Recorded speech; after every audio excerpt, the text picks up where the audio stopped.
할렐루야. 오늘은 거룩하고 복된 주님의 날입니다. 또한 대림절 첫 번째 주일입니다. 이 시간 하나님께 예배드리기 위해 주님의 보좌 앞에 나오신 여러분들 주님의 이름으로 환영합니다. 이제 다 함께 자리에서 일어나셔서 우리 마음과 뜻과 정성을 다해서 영과 진리로 아버지 하나님께 예배드리겠습니다.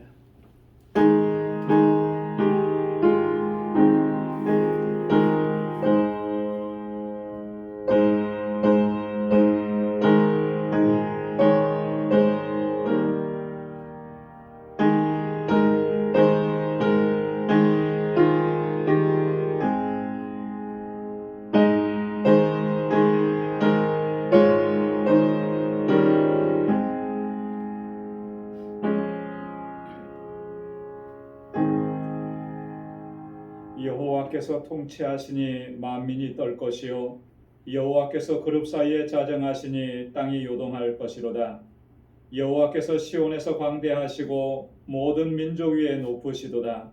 주의 크고 두려운 이름을 찬송할지어다. 그는 거룩하시도다. 너희는 여호와 우리 하나님을 높여 그 발등상 앞에서 경배할지어다. 그는 거룩하시도다. 아멘. 은혜가 풍성하시고 자비하신 만군의 주 여호와 하나님 아버지, 오늘도 이처럼 거룩하고 복된 주님의 날 저희들에게 허락해 주시고 저희들을 주님의 보좌 앞으로 인도해 주셔서 하나님을 예배하고 주님을 찬양하도록 인도해 주시니 감사합니다.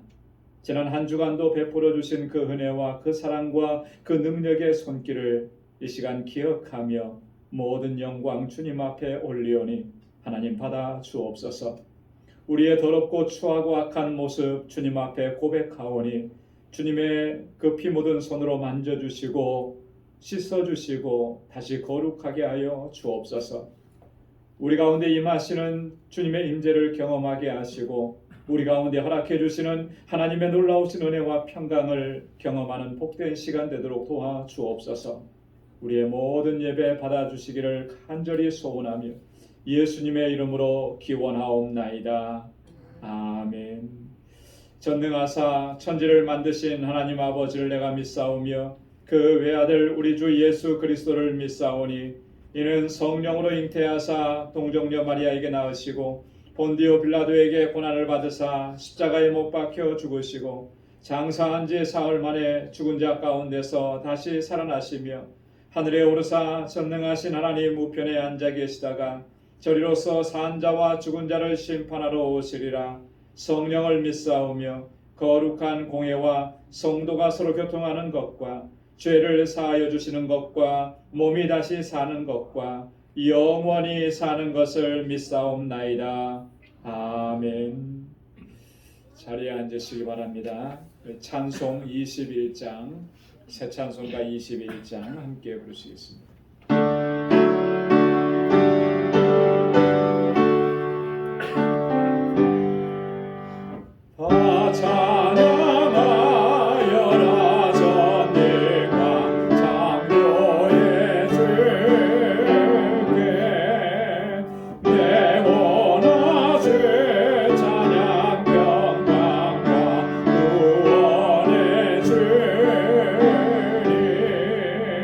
성도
영원히 찬양하여라.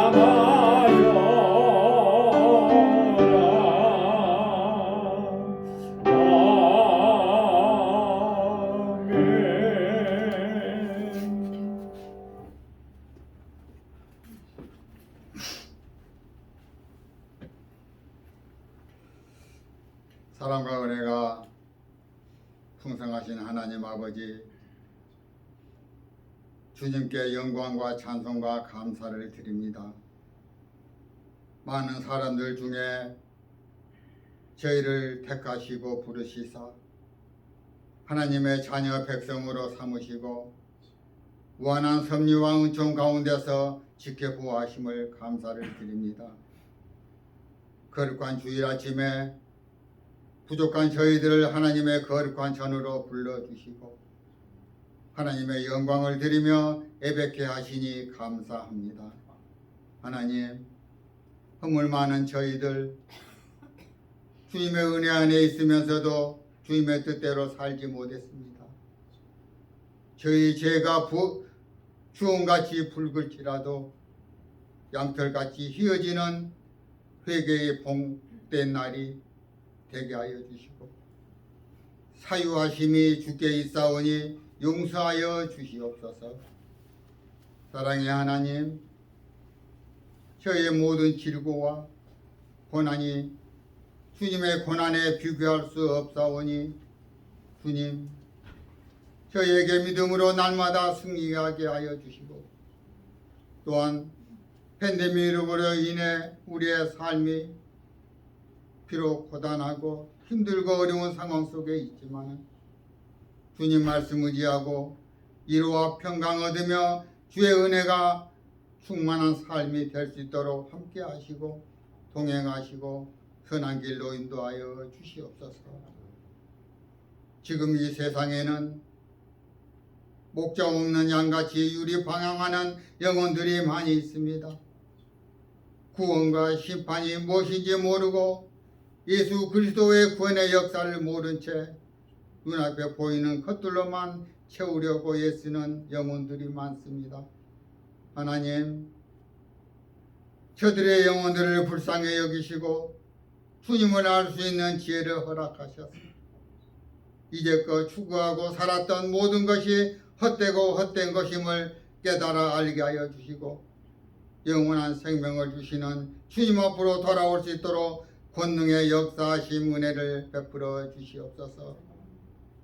오직 주님의 복음을 붙들고 세계 오지에서 사역하신 선교사님들 주님의 상중에 붙들어 주시고 팬데믹으로 인해 어려운 상황과 환경 속에서 생활의 어려움과 물질의 부족함이 없도록 채워주시고 주의 능력으로 함께하여 주시옵소서. 하나님, 또한 우리 알라메다 방주교회 주님의 뜻과 섭리 가운데서 세워주셨사오니 주님의 복음과 사랑의 빛으로 지역사회가 복음화되고 영혼 구원에 힘쓰는 교회로 발전해 나갈 수 있도록 인도해 주시고 이를 위해서 수고하신 정숙수 선교사님 영육에 강건케 하여 주시고 사역자들에게도 주의 능력으로 함께하여 주시옵소서. 하나님, 우리 방주교회를 또한 사랑하시고 은혜 안에 있게 하시니 감사합니다. 무엇보다 주의 영광만을 드리는 거룩한 제단으로 이끌어 주시고 주의 나라와 의를 구하며 영혼 구원의 사명을 잘 감당해 나가는 제단으로 인도해 주시고 한 심령 한 심령 믿음의 방주가 되어서 빛의 사자 역할과 빚진 자의 소명을 잘 감당함으로 말미암아 주님 기뻐하시는 복음의 선교자 역할을 잘 감당할 수 있도록 이끌어 주시고 주의 선한 길로 인도하여 주시옵소서. 하나님, 오늘도 우리에게 귀한 말씀을 주시는 저희 목사님 주님의 권능의 오른팔로 붙드시고 영육간에 강건케 하시고 성령 충만한 신령한 목자로 삼아주시고 오늘 선포하신 은혜로운 말씀 저희들 잘 기억하고 아멘으로 화답하여 주님의 뜻을 이루어가는 복된 심령들 다 되게 하여 주시옵소서. 저희를 불러주시는 주님, 저희 모두가 이 시간 마음과 뜻과 정성을 다해 주님께 신령한 예배를 드리오니 주님께서 흠양하여 주시고 성령께서 이 가운데 임재하여 주셔서 넘치는 은혜와 축복으로 우리의 심령을 충만케 하여 주시옵소서. 하나님, 예배의 시종 주께 의뢰하며 이 모든 말씀 우리 주 예수 그리스도 이름으로 기도드리옵나이다. 아멘.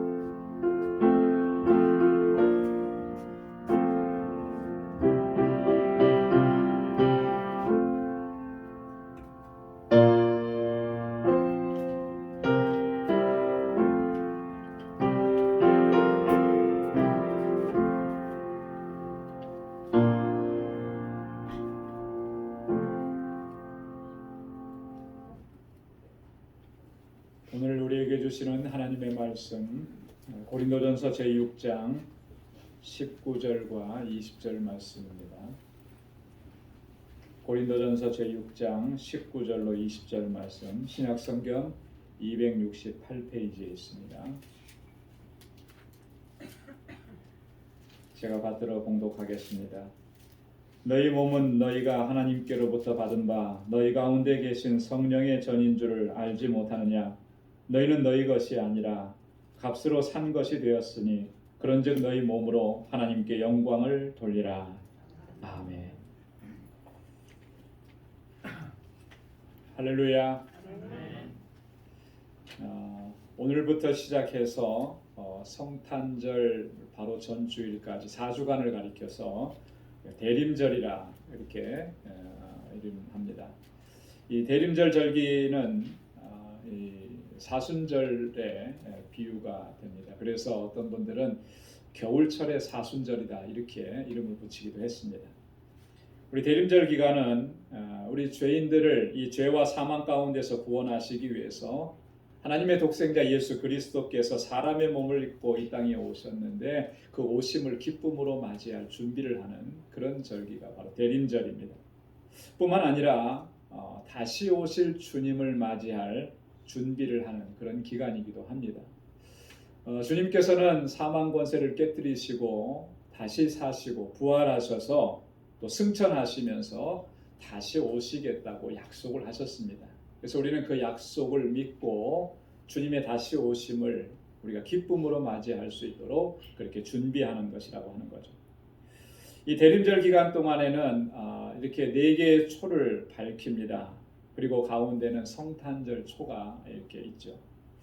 이 대림절의 주제와 의미를 이 속에 담아서 우리가 함께 묵상을 하는 것입니다. 이 보라색과 또 핑크색 그리고 흰색 이렇게 되어 있는데요. 점점 이렇게 밝은 빛으로 나아가면서 밝은 색으로 나아가면서 불빛을 밝혀줍니다. 이 대림절의 주제는 4가지라 그랬습니다. 소망과 기쁨 그리고 평화와 사랑. 이 4가지 주제는 그리스도께서 이 땅에 오셔서 우리에게 허락해 주신 가장 귀한 선물들을 상징하고 가리키는 것입니다. 오늘 첫 번째 주일인데요. 이 첫 번째 주일의 주제는 소망인 것입니다. 소망 없는 백성들에게 주님께서 오셔서 영원한 소망을 우리에게 허락해 주셨다라고 하는 것이죠. 이 한 주간 동안에 그리스도를 통해서 우리에게 주신 소망이 무엇인지를 여러분 깊이 묵상하고 깨닫고 그 소망을 허락해 주신 하나님께 또 감사와 영광을 돌리는 이 한 주간이 될 수 있기를 소망합니다. 오늘 함께 공독한 본문 말씀 가운데 19절 마지막 부분에 보면 바울이 이렇게 얘기합니다. 너희는 너희 것이 아니라. 한번 따라서 해보십시오. 너희는 너희 것이 아니라. 굉장히 엄중하게 선언하고 있는 것을 볼 수가 있습니다. 그래서 오늘은 이 말씀을 중심으로 해서 바울이 왜 이렇게 말씀을 하고 있는가, 왜 너희는 너희 것이 아니라 이렇게 말씀하고 있는지, 또 우리가 우리의 것이 아니면 과연 누구의 것인지, 자 그렇다면 또 우리는 어떻게 행하면서 살아야 하는지, 이 부분에 대해서 우리가 함께 상고해 보기를 원하는 것입니다. 오늘 바울이 너희는 너희 것이 아니라 이렇게 말하는 데는 다 그만한 이유가 있습니다. 지금 고린도 교회 성도들을 향해서 이 얘기를 하는 건데요. 고린도 교회 성도들 가운데 일부의 사람들은 그들은 굉장히 신앙생활하고 공동체 안에 있으면서도 전에 세상에서 행하던 그런 음란한 삶의 태도를 버리지 않고 그대로 살아가는 이런 사람들이 있었습니다. 그래서 그들의 이런 잘못된 삶의 태도를 바로잡기 위해서 바울이 이렇게 얘기한다라고. 여러분, 우리가 잘 아는 대로 고린도라고 하는 도시는 항구 도시입니다. 그래서 무역이 발달돼 있고 상업이 발달한 도시였습니다. 이렇게 발달한 무역과 상업이 발달한 것에 또 비례해서 그 사회의 어떤 문화 풍조는 어땠냐면 굉장히 타락하고 또 성적으로 문란하고 음란한 그런 도시였다라고 하는 것입니다. 그래서 시인이었던 아리스토파네스라고 하는 사람이 헬라 말로 한 가지 말을 만들어냈습니다. 그가 사용하기 시작한 거예요. 뭐냐면 코린티아조마이라는 말이에요. 코린티아조마이.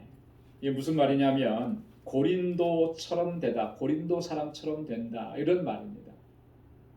이게 무슨 의미냐면 성적으로 타락하고 문란하다라고 하는 그런 의미로 코린토조마이 이렇게 말을 썼습니다. 그러니까 고린도화된다, 고린도화된다라고 하는 말은요, 좋은 의미가 아닌 것이죠. 굉장히 나쁜 의미. 여러분, 우리 구약 성경에 보면 소돔이라고 하는 도시가 나오죠. 여러분, 소돔이라고 하는 도시는 하나님의 징계를 받아서 멸망한 그런 도시입니다. 고유명사로 소돔이라고 하면 하나의 지명이에요. 그러나 일반 명사로 소돔이라는 단어를 쓰면 죄악된 장소, 타락한 도시 이런 의미를 가지고 있습니다.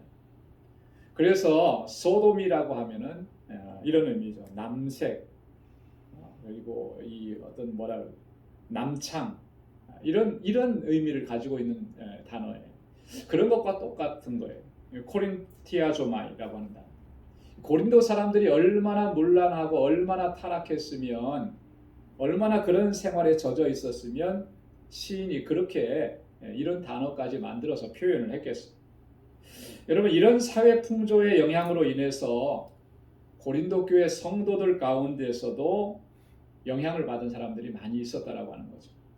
아무 거리낌 없이 음란하고 타락한 생활을 일삼는 그러한 성도들이 고린도 교회 안에 있었다라고 하는 거예요. 그래서 사도 바울은 이미 고린도전서 5장에서 이 문제의 심각성을 한번 다루었던 적이 있습니다.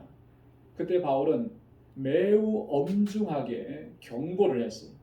뭐라고 얘기했냐면 고린도전서 5장 3절에 보면 내가 실로 몸으로는 떠나 있으나 영으로는 함께 있어서 거기 있는 것 같이 이 일을 행한 자를 이미 판단하였노라. 이렇게 이미 판단했다.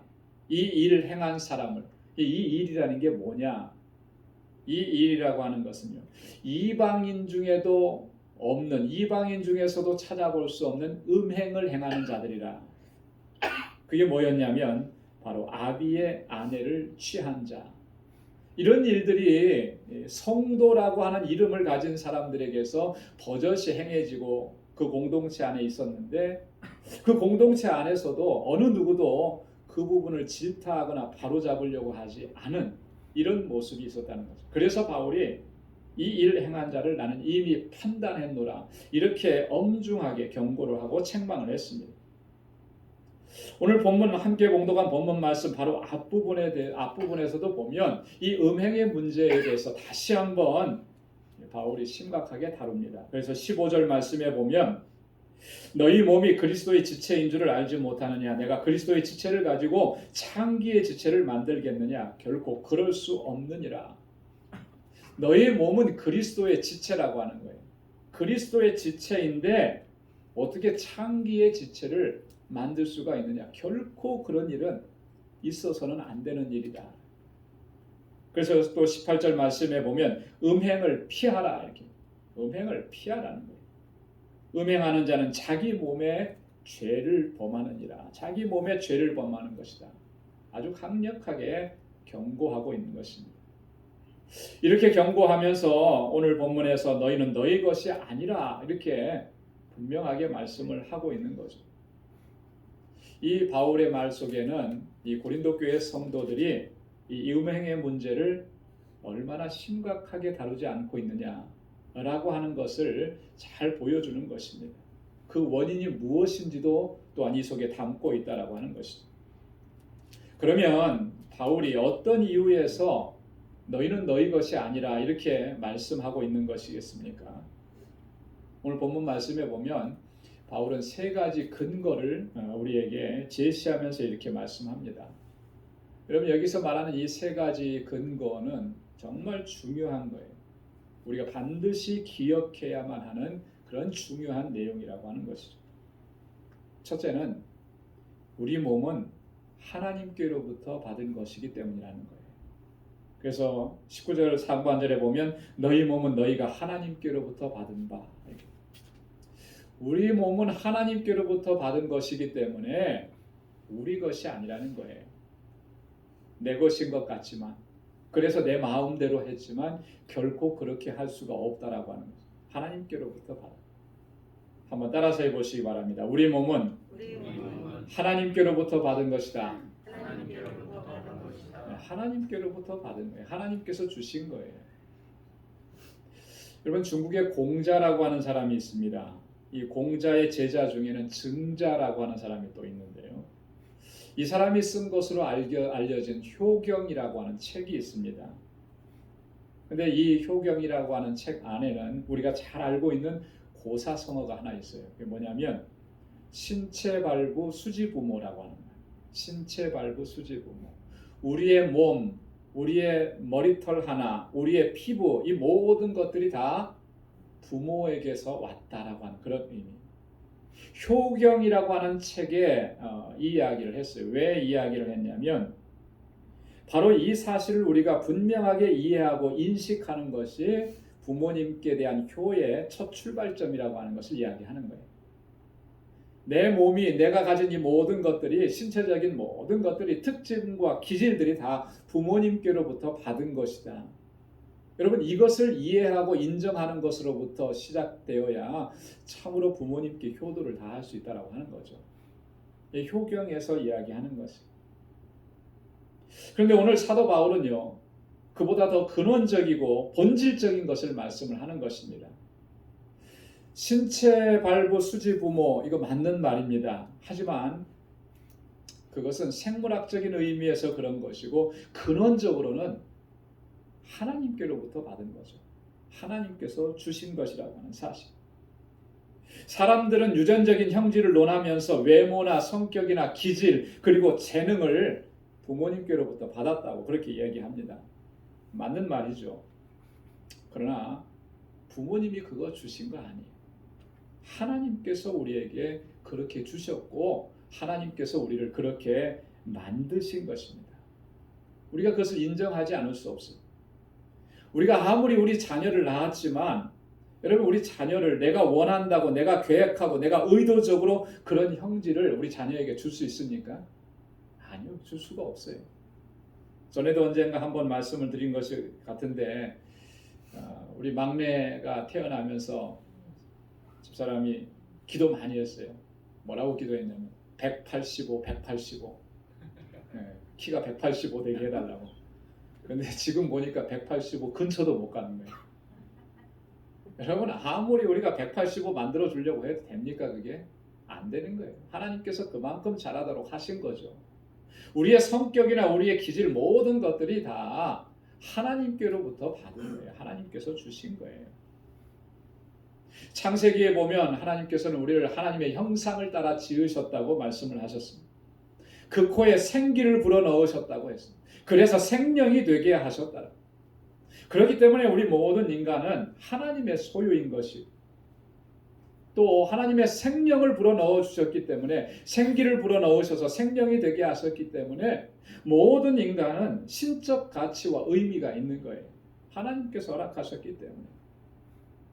그래서 시편 82편 6절로 7절에 보면 시인은 그렇게 고백합니다. 내가 말하기를 너희는 신들이며 다 지존자의 아들이라 하였습니다. 지존자의 아들이라. 너희는 다 신들이라. 신적 가치가 있는 그런 존재라고. 하나님께서 우리에게 생명을 주셨고 우리에게 생기를 불어넣어 주셨고 그래서 우리가 생명이 되게 하셨기 때문에 우리 모든 인간은 이렇게 하나님의 형상을 따라 지음을 받고 또 고귀한 존재가 되고 거룩한 존재가 되었다라고 하는 것이죠. 하나님께서 지으셨기 때문에 하나님의 소유인 것입니다. 그래서 바울은 너희는 너희 것이 아니라 이렇게 선언하고 있다라고 하는 거죠. 그럼에도 불구하고 만일 우리가 계속해서 하나님의 소유됨을 인정하지 않고 육체의 정욕을 제어하는 삶을 살지 않고 육신의 정욕과 안목의 정욕과 이생의 자랑을 쫓는 그 삶을 멈추지 않는다면 여러분 그 마지막은 어떻게 되겠습니까? 끔찍한 결과를 맞이할 수밖에 없다라고 하는 것입니다. 우리 몸은 하나님께로부터 받은 것이기 때문에 내 것이 아닌 거예요. 그래서 바울은 그 몸을 가지고 20절 하반절에 뭐라고 얘기했습니까? 하나님의 영광을 위하여 살아. 하나님께 영광을 돌리라. 여러분 이 명령을 우리가 항상 기억하고 잊지 말고 우리의 삶을 통해서 하나님께 영광 돌리는 그러한 삶으로 나아갈 수 있기를 주님의 이름으로 축원합니다. 두 번째로 우리가 우리 몸이 우리 것이 아닌 것은 19절 하반절에 보면 우리 몸은 성령의 전이기 때문에 그렇다라고 하는 거예요. 너희 가운데 계신 성령의 전인 줄 너희는 알지 못하느냐 이렇게 말씀. 한번 따라서 해보시기 바랍니다. 우리 몸은 성령의 전입니다. 성령이 거하시는 전, 거룩한 전이라고 하는 거예요. 어떤 사람들은 보면요, 우리의 정신, 우리의 혼만 중요하다고 생각하고 우리의 몸, 우리의 육체는 하찮게 여기는 그런 사람들이 가끔 있더라고요.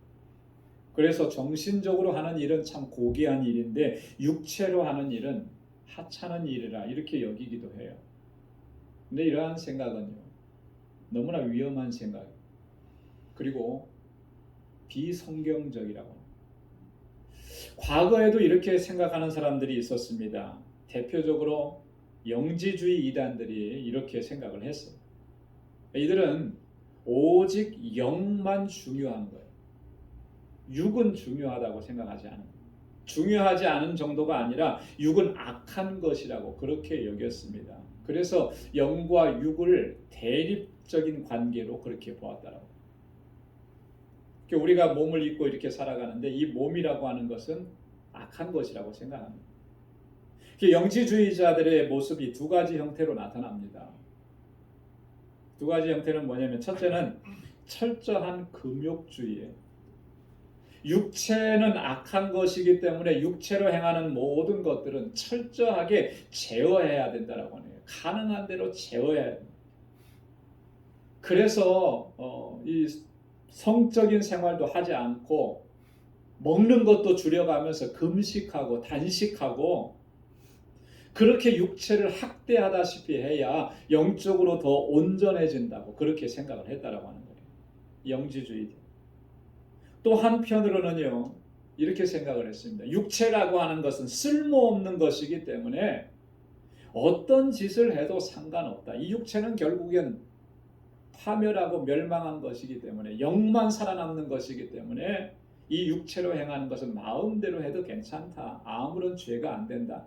그래서 윤리적인 방탕주의로 빠져들어가는 이런 사람들이 요즘에 그리스도인들 가운데서도 이런 생각을 하는 분들이 적지 않은 것 같아요. 세상에서 먹고 마시며 즐기는 거, 그 육체로 하는 일인데 그게 뭐 중요하냐. 내 정신만 바로 섰으면 되고 내가 하나님 섬기는 이 마음만 바르게 있으면 되지.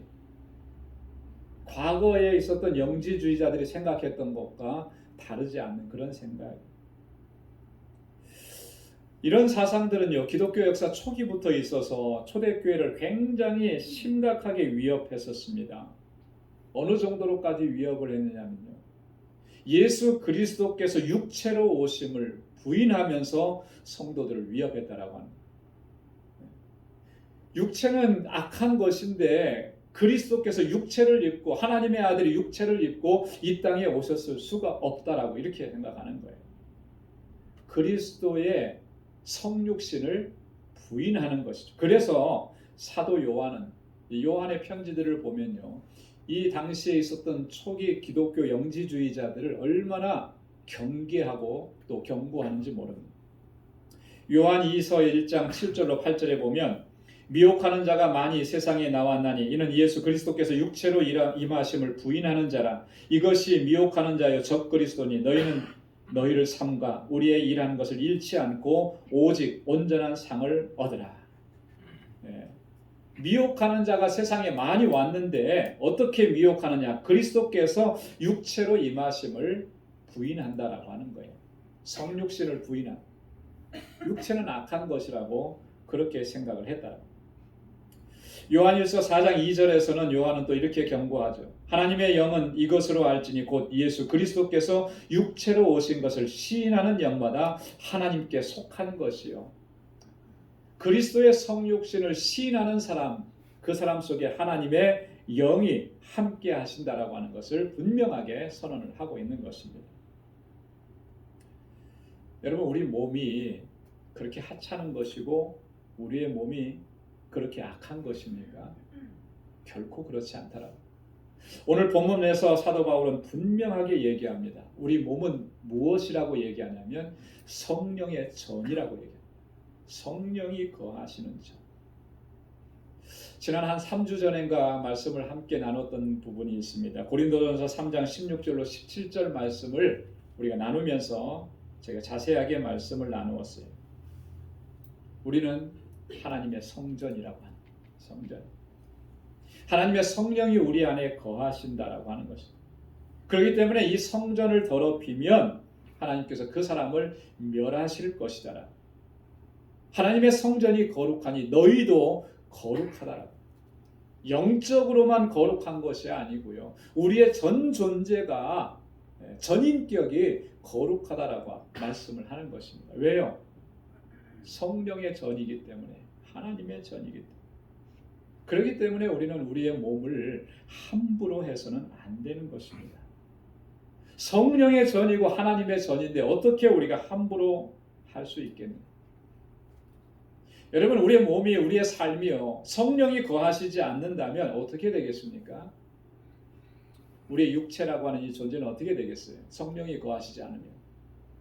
흙으로 만들어졌기 때문에, 흙으로 지어졌기 때문에 마침내 흙으로 돌아갈 수밖에 없는 그런 존재로 끝나버릴 거예요. 그 이상도 아니고 그 이하도 아닐 겁니다.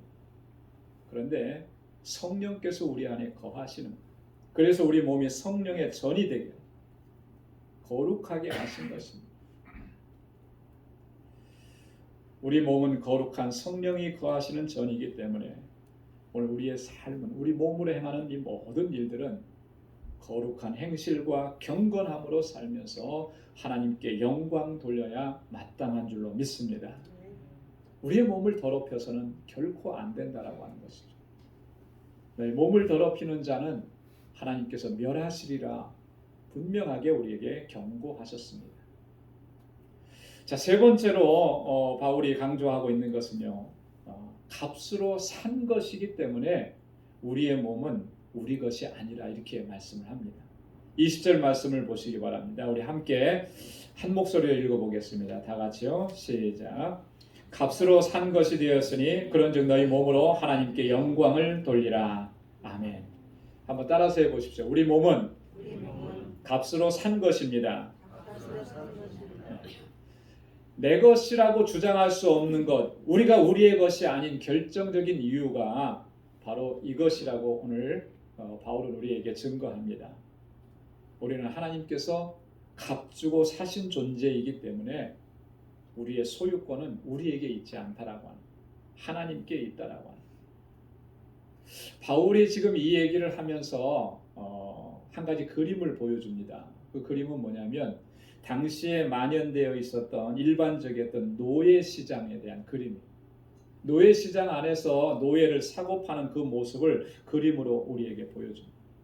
어떤 사람들이 자기 집에 꼭 필요해서 노예를 사려고 노예 시장에 갑니다. 그러면 값이 다 매겨져 있어요. 그래서 그 값을 지불하고 노예를 사죠. 그렇게 되면 그 노예는 그 산 사람의 소유가 되는 것입니다. 이 노예들에게 있어서는요, 자기 소유를 주장할 수 있는 것이 하나도 없어요. 그죠? 자기가 입고 있는 옷조차도 자기 것이라고 얘기할 수가 없는 것입니다. 누구의 것이냐면 자기를 산 주인의 것이랍니다. 노예가 가서 자녀를 낳았습니다. 그러면 그 자녀들조차도 자기 것이라고 얘기할 수가 없는 거예요. 주인의 것이라고 하는 것입니다. 자기를 값주고 산 그 주인의 소유라고 하는 것입니다. 바울은 이 그림을 보여주면서 바로 오늘 우리가 바로 이 노예와 같은 그런 존재라고 하는 거죠. 그러면서 강조하는 것이 뭐냐면 우리는 우리의 것이 아니라 하나님의 것이라고 하는 것을 분명하게 우리에게 말씀해 줍니다. 여러분, 하나님께서 우리를 하나님의 소유로 삼으시기 위해서 값을 지불하셨는데 얼마만큼의 값을 지불하셨습니까? 이 세상의 가치 기준으로서는 결코 계산할 수 없는 그런 엄청난 값을 지불하시고 우리를 사셔서 하나님의 소유로 삼아 주셨습니다.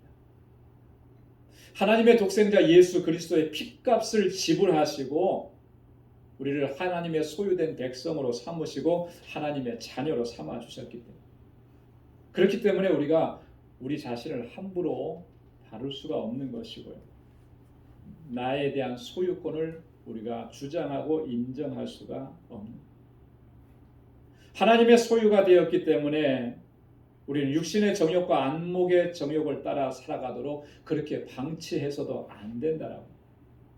우리의 몸을 세상의 쾌락을 즐기는 데 내던져서도 결코 안 된다라고 하는 거죠. 오직 나를 사셔서 소유로 삼으신 그 하나님께서 영광을 받으시도록 우리의 삶을 온전히 주님 앞에 드려야 한다라고 하는 것을 말씀하는 거예요. 그래서 오늘 본문 말씀 바로 앞부분에 보면 13절에 바울이 이렇게 얘기했습니다. 몸은 음란을 위하지 않고 오직 주를 위하며. 우리의 몸은 음란을 위한다는 게 뭐겠습니까? 자기 마음대로 자기 생각대로 살아가는 것, 자기 쾌락을 즐기면서 자기 좋을 대로 살아가는 것을 얘기해요. 결코 그렇게 살아서는 안 된다. 하나님께서 우리를 사셔서 하나님의 소유로 삼아 주셨기 때문에 나의 소유권을 가지고 계신 그분의 뜻에 합당하게 살아가는 것, 그분의 뜻에 맞게 살아가는 것, 그분이 원하는 대로 살아가는 것, 그것이 오늘 우리의 사명이고 우리의 의무라고 하는 것입니다. 그래서 오직 주를 위하며 하나님의 뜻을 위하고 하나님의 영광을 위하여. 사랑하는 성도 여러분, 오늘 지금까지 우리가 예수 믿는다고 하면서 하나님 섬긴다고 하면서 어떻게 무엇을 추구하며 무엇을 쫓으면서 살아왔는지를 한번 잘 돌아보시길 바랍니다. 하나님의 뜻을 쫓기보다, 하나님의 영광을 위해서 살기보다 내 뜻을 쫓고 내 욕망과 내 야망을 쫓아서 살아온 삶은 아니었습니다. 이렇게 내 욕망과 내 야망을 쫓아서 살아온 삶의 근거가 되고 그렇게 살아온 삶의 이유가 됐던 것이 나는 내 것이다. 내 자신에 대한 소유권을 내가 강력하게 주장하면서 그렇게 내 마음대로 내 뜻대로 살아오지 않았냐. 그러면서 하나님의 영광을 가리고 하나님의 이름을 높이지 못하는 그런 삶을 살지는 않았습니다. 오늘 바울은 우리들에게 바로 이 부분을 지적하는 것입니다. 너희는 너희 것이 아니라. 그동안에 어쩌면 우리는 내 인생은 내 것입니다. 이것은 나에게 주신 것이고 이건 내 것이고 내 소유입니다. 모든 것들을 다 그런 식으로 생각하면서 살아왔기 때문에 하나님 영광을 가리고 하나님의 뜻대로 행하지 못하는 이런 안타까움이 저와 여러분들에게 있지 않느냐. 이게 엄청나게 위험한 것이라는 거죠. 하나님께서는 우리를 값주고 사셔서 하나님의 소유가 되게 하셨고 하나님의 자녀가 되게 하셨고, 그러한 사람의 마땅한 삶의 자세는 오늘 바울이 권고하고 있는 것처럼 하나님의 영광을 위해서 살아가는, 저와 여러분들의 삶이 이와 같이 하나님의 영광을 위해서 살아가는 귀하고 복된 삶이 될 수 있기를 주님의 이름으로 축원합니다.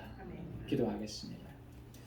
은혜가 풍성하신 아버지 하나님, 참 고맙고 감사합니다. 주님께서 허락해 주신 이 거룩하고 복된 주님의 날, 아버지 앞에 나와서 주님을 찬양하고 경배하고 예배하며 또한 하나님께서 오늘 우리에게 들려주시는 귀한 음성을 듣습니다.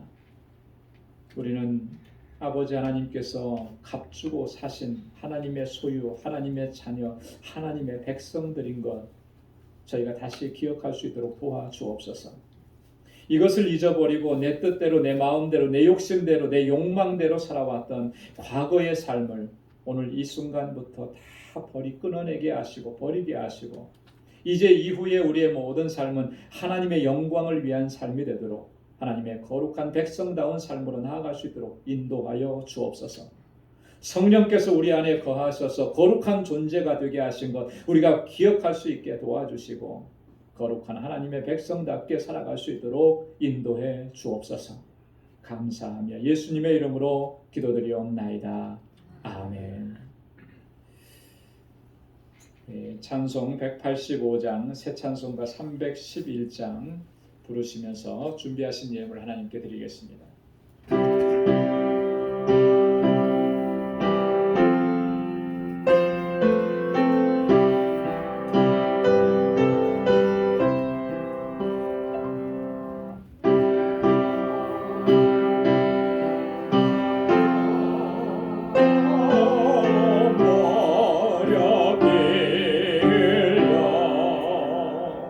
내 죄를 속하여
왕성하신 아버지 하나님, 참으로 고맙고 감사합니다.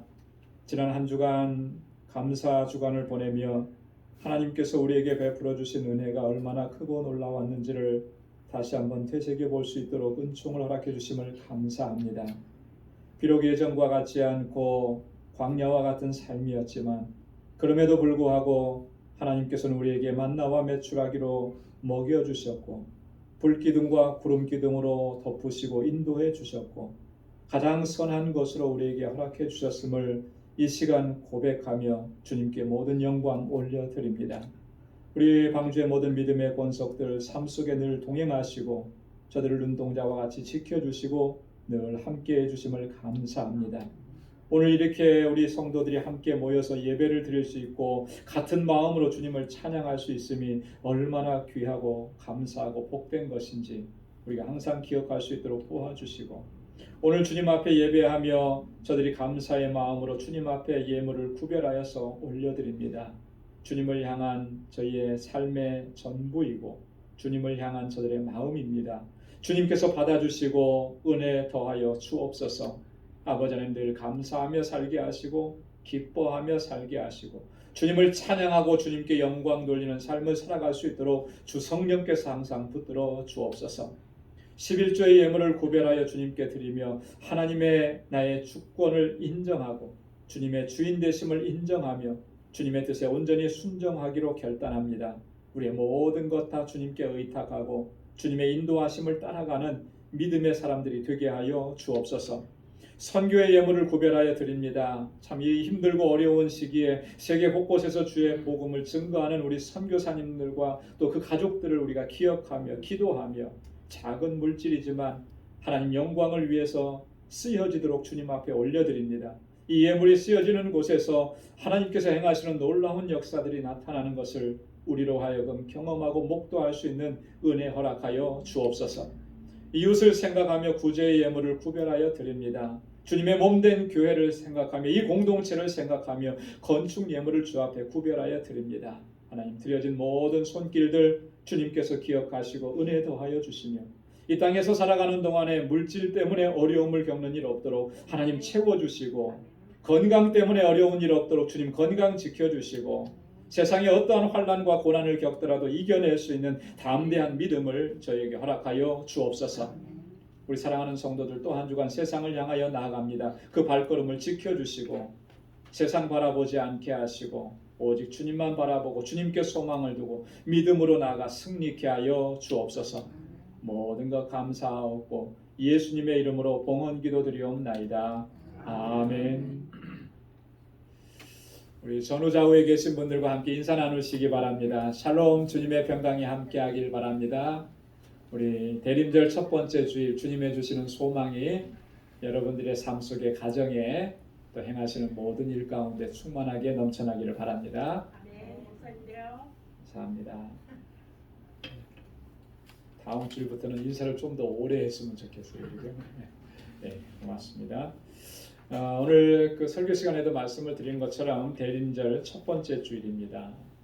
그리스도께서 우리를 구원하시기 위해서 이 땅에 오셨는데 주님의 오심을 맞이하는 준비를 하는 그런 기간들입니다. 이 대림절의 네 가지 주제를 꼭 기억하시면서 또 주님을 묵상하고 또 경건하게 보낼 수 있기를 바라고 또 다시 오시는 주님을 맞이할 준비를 하는 거예요. 그죠? 그래서 어떻게 우리가 살아가야 되는지 주님께서 영광을 받으시려면 우리의 삶이 어떠해야 하는지 묵상하면서 그렇게 하나님께 영광 돌리는 삶을 살아갈 수 있기를 바랍니다.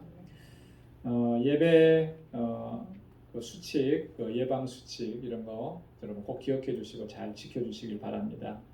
특별히 지금 이 코로나 바이러스가 또 심각할 정도로 다시 확산되고 있고 오늘 아침에 뉴스를 보니까 일일 확진자 수가 20만 명이 넘었다. 하루 사망자가 2,000명을 넘어서서 아마 추수감사절 이 연휴의 영향이 나타나기 시작할 때쯤 되면 아마 이 배가 될 것이다 이렇게 예측하는 분들도 있습니다. 굉장히 위험한 상황인데 위험을 잘 인지 못하는 것 같아요. 이게 너무나 안타깝고 한국도 보니까 3차 유행이다 뭐 이런 얘기를 하더라고요. 한국은 확진자 수가 한 500명 좀 넘어서는 것 같아요, 며칠. 그런데도 저렇게 경계하고 조심하는데 우리는 너무 무감각해진 것 같아요. 미국이라고 하는 나라가 커서 그런지 몰라도 숫자도 크게 나타나는데도 별로 요동하지 않아요. 잘 할 거 다 하고 정말 조심해야 됩니다. 여러분 조심해야 되고, 그래서 여러분 건강과 안전 꼭 지켜주시고 교회 안에 머무는 시간들을 가능한 여러분 짧게 하시고요. 그리고 교회 안에 머무시는 시간 동안에는 반드시 여러분 마스크 착용을 하셔야 됩니다. 거리두기 하셔야 되고, 만약에 우리 교회 안에서 확진자가 한 사람이라도 나오게 된다면 여러분 우리는 교회에서 이렇게 지금 자유롭게 예배 드리는 것도 드릴 수 없게 돼요. 너무나 안타까운 일이 발생하게 되는, 그래서 서로가 조심해야 되고, 그래서 또 안전을, 나의 안전을 지키는 것도 있지만 우리 지체의 건강과 안전을 지켜주는 거예요. 그렇기 때문에 여러분 이런 예방 수칙을 꼭 지켜주시고 잘 따라주시면 고맙겠습니다. 성탄절 예배와 또 송구영신 예배는 예전과 같이 같은 시간에 드리도록 하겠습니다. 그래서 성탄절 12월 25일 오전 11시에 한 번만 드립니다. 또 송구영신 예배 12월 31일 밤 11시 30분에 한 번 드립니다. 물론 인원도 제한되니까 참석을 원하시는 분들은 꼭 말씀을 해주셔서 인원이 넘치지 않도록 그렇게 협조해 주시면 고맙겠습니다. 우리 반주자인 박현지 자매가 오늘 주일까지 봉사하고 잠시 한국을 방문하게 됩니다. 2개월 정도 방문을 할 예정인데 한국도 만만치 않은 그런 상황이어서 또 힘든 여정이 될 수도 있습니다. 그래서 여러분 반주자 위해서 여러분 계속 기도해 주시면 고맙겠습니다. 우리 다 함께 자리에서 일어나셔서 427장 1절 부르시겠습니다.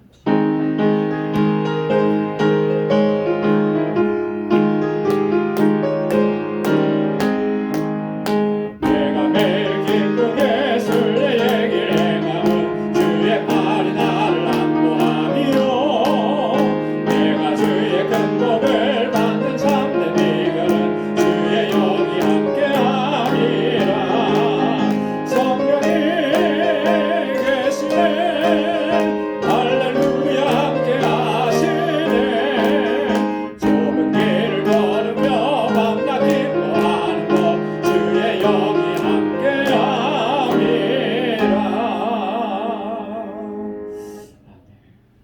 이제는 우리 주 예수 그리스도의 무한하신 은혜와 하나님 아버지의 크고 놀라우신 사랑과 성령의 위로 교통 충만하심의 역사가 나된 것은 오직 하나님의 은혜요, 하나님께서 나를 구속하시고 값주고 사셔서 이와 같이 하나님의 거룩한 존재가 되게 하신 이 사실을 기억하며 늘 하나님께 영광 돌리고 주님을 찬양하며 주의 이름을 높이며 살아가기로 결단하는 우리 방주의 모든 믿음의 권속들과 또 저들의 가정, 직장, 생업의 터전, 학업 위에 이제로부터 영원까지 함께 하시기를 간절히 축원하옵나이다. 아멘.